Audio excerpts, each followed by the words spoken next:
Assalamualaikum warahmatullahi wabarakatuh. Perkenalkan, nama saya Muhammad Pensal, NIM 243343. Izin mempresentasikan tugas SKI Sejarah Kebudayaan Islam yang berjudul memahami materi perkembangan politik, sosial, dan ekonomi pada masa Daulah Abbasiyah. Baik, Daulah Abbasiyah berdiri pada tahun 750 Masehi, sekitar 132 Hijriah, tepatnya di Baghdad atau di Irak, yang dipimpin oleh Khalifah Al-Mansur. Jadi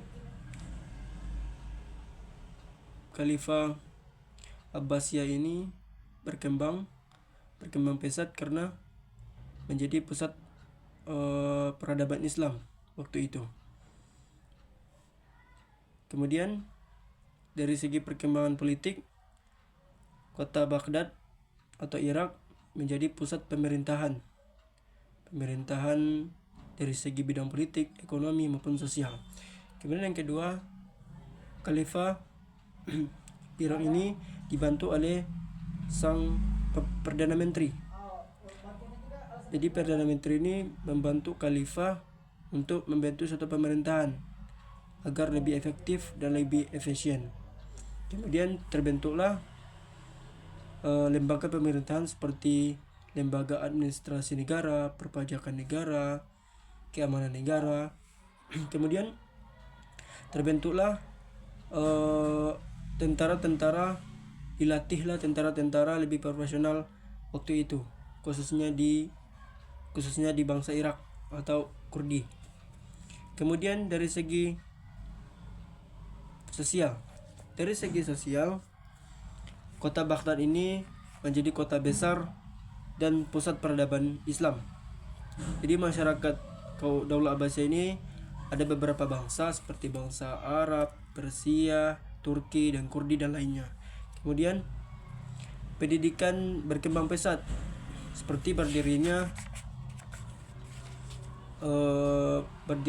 pusat Baitul Hikmah atau disebut House of Wisdom yang menjadi pusat penerjemahan dan penelitian waktu itu.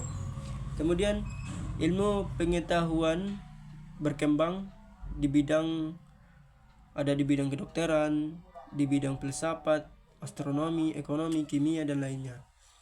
Adapun tokoh-tokoh Islam yang lahir pada waktu itu seperti Al-Khawarizmi, beliau di bidang matematika dan aljabar.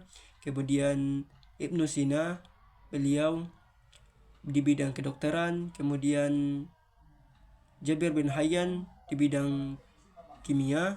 Kemudian Al-Farabi, beliau di bidang filsafat. Itu dari segi sosial.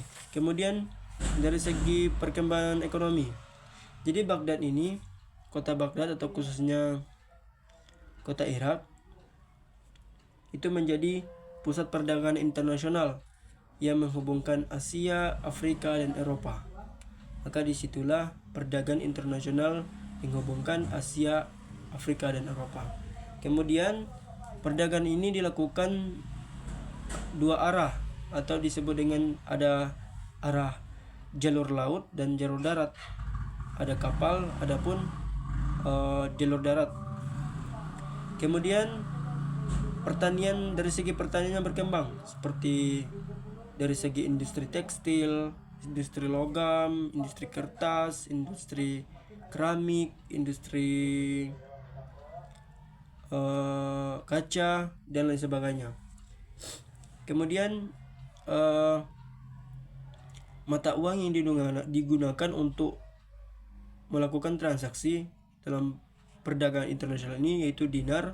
Dinar ini disebut dengan emas. Kemudian dirham itu disebut dengan perak. Maka disitulah digunakan uang sebagai transaksi perdagangan internasional. Itulah sejarah perkembangan dari segi politik, sosial, dan ekonomi pada masa Daulah Abbasiyah. Mudah-mudahan apa yang saya sampaikan dapat kita pahami. Hanya ini yang bisa saya sampaikan, kurang dan lebih saya minta maaf.